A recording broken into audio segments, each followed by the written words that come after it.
Rakyat Indonesia secara diam-diam meletakkan api di mobil tentara Jepang hingga terbakar. Lalu sekumpulan rakyat keluar dari persembunyian dan melakukan perlawanan. Pria ini membunuh seorang tentara Jepang. Harun terperangah menyaksikan pertempuran itu.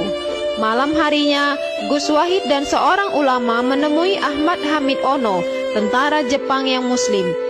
Mereka meminta agar pemerintah Jepang mau mengadakan pertemuan dengan ulama Indonesia, membicarakan perihal penangkapan ulama.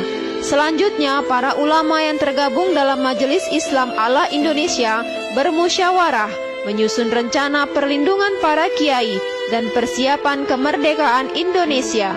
Esokan hari, Hamid Ono menyampaikan suara hati para kiai pada Saiko Shikikan. Lalu pemerintah Jepang menyetujui pertemuan tersebut dengan catatan para kiai harus mengikuti pelatihan yang diakomodir oleh Jepang. Pelatihan ini dibuat pemerintah Jepang untuk memanfaatkan para kiai dalam mempengaruhi rakyat demi kepentingan Jepang. Lalu Kiai Haji Hashim Asy'ari pun dibebaskan. Pembebasan beliau disambut oleh santri dan masyarakat Jombang. 7 Desember 1942, di Istana Gubernur Batavia, Saiko mengumpulkan 32 ulama guna membahas latihan kiai yang akan diadakan 1 Juli 1943. Di pertemuan itu, Jepang juga meminta maaf secara resmi atas perlakuan mereka kepada ulama Indonesia. Dan di hari itu, Majelis Islam ala Indonesia dibubarkan dan dibentuk Partai Masyumi yang dipimpin oleh Kiai Haji Hashim Asy'ari. Bagaimanakah pergerakan Masyumi dalam kemerdekaan Indonesia? Lanjut part berikut hanya di snack video.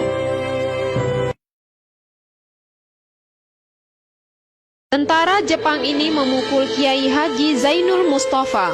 Rakyat yang melihat ulamanya dipukul membalas pukulan tentara Jepang hingga tentara Jepang tak berkutik.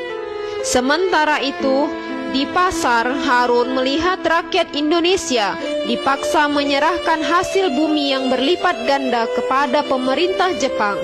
Rakyat yang takut dengan siksaan Jepang hanya bisa menurut. Bahkan anak kecil ini pun tak luput dari aniaya tentara Jepang. Melihat kekejaman tentara Jepang, Harun mengajak rakyat melawan, mengambil kembali hasil kerja keras mereka. Rakyat mengambil batu dan benda apa saja yang bisa digunakan untuk melawan tentara Jepang. Harun menaiki mobil dan mengembalikan karung-karung beras milik rakyat. Rakyat memanggul beras dan membawanya pergi. Harun juga mengambil beras dengan tangannya, lalu memberikan kepada kedua anak laki-laki ini. Di tempat lain, Kiai Haji Zainul Mustafa membakar semangat rakyat agar tidak memberikan hasil bumi kepada Jepang, sebab itu adalah milik rakyat Indonesia. Ia juga mengajak rakyat bersama-sama membebaskan Pulau Jawa dari penjajahan Jepang.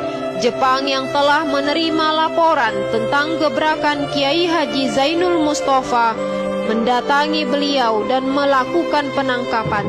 Tentara Jepang yang bersenjata lengkap melepaskan tembakan. Secara otomatis membuat rakyat Indonesia berlari mendengar rakyat Indonesia melawan dan tidak mau menyerahkan hasil buminya. Saiko Shikikan pun meminta agar Kiai Haji Zainul Mustafa ditangkap dan dieksekusi di hadapan orang ramai. Eksekusi ini bertujuan agar rakyat Indonesia tahu hukuman bagi pemberontak. Lanjut part berikut hanya di snack video. Rakyat Indonesia menyerang penjara Jombang. Mereka menerobos masuk, menaiki lantai penjara dan membunuh tentara Jepang. Penyerangan ini dilakukan setelah Soekarno mendeklarasikan kemerdekaan Indonesia dalam pembacaan teks proklamasi. Harada yang mendengar berita kekalahan negaranya atas sekutu mulai panik. Ia melakukan penghormatan terakhir pada Kaisar Jepang. Selanjutnya, ia mengambil samurai dan merobek perutnya. Aksi ini disebut seppuku, di mana tentara Jepang yang gagal dalam tugas akan menghabisi nyawanya sendiri. Lalu utusan Soekarno bertanya kepada Kiai Haji Hasyim Asy'ari perihal hukum membela tanah air dari penjajah dalam Islam. Lantas beliau bermusyawarah dengan ulama lain yang tergabung dalam Masyumi dan mengeluarkan fatwa bahwa perang melawan penjajah adalah jihad fi sabilillah.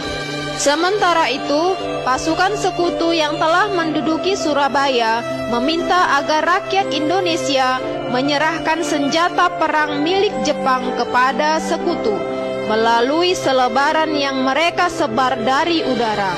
Namun Bung Tomo menggelorakan semangat rakyat agar bersama-sama melawan sekutu dan mengusirnya dari tanah Jawa.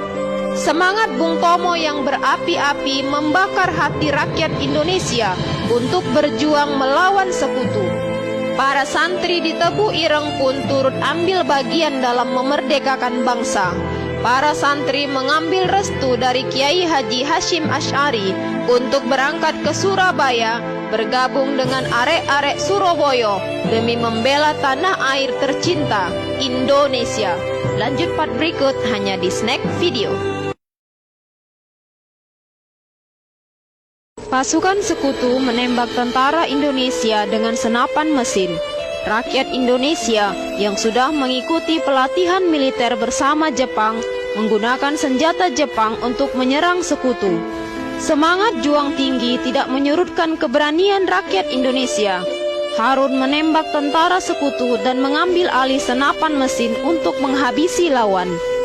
Jenderal Malabi yang sudah tidak mampu menahan serangan rakyat Indonesia meminta bantuan Jenderal Houghton untuk menjemput Soekarno-Hatta dan membuat kesepakatan gencatan senjata.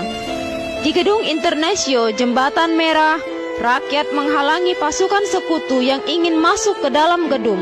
Bentrokan senjata kembali terjadi. Harun mengetuk pintu mobil Jenderal Malabi lalu melepaskan tembakan.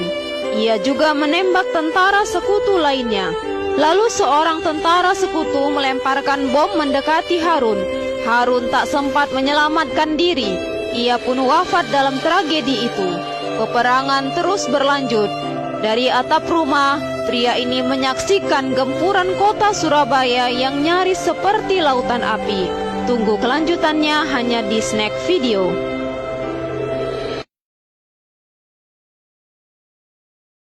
Kiai Haji Hasyim Asy'ari ingin menembak Belanda.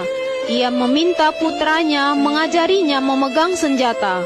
Lalu utusan perwakilan Jenderal Sudirman datang menemui Kiai Haji Hasyim Asy'ari meminta fatwa jihad memerangi penjajah. Sebab Belanda telah menguasai tempat strategis termasuk Singosari.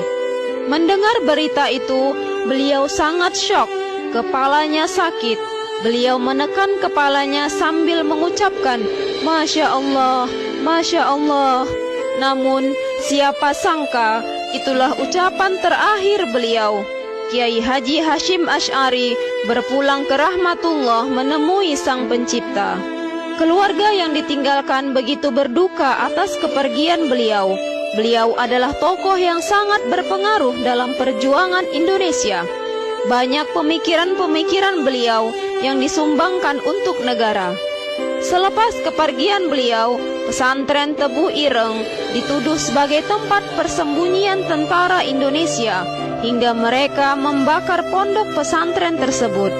Para santri dan rakyat pun meninggalkan Tebu Ireng. Semua orang yang melawan penjajah itu pahlawan. Tidak ada yang berjasa dari yang lain. Kalaupun ada yang melupakan jasa mereka, juga tidak mengapa, karena Allah menjanjikan tempat yang sebaik-baiknya bagi para syuhada. Itulah ucapan beliau semasa hidup.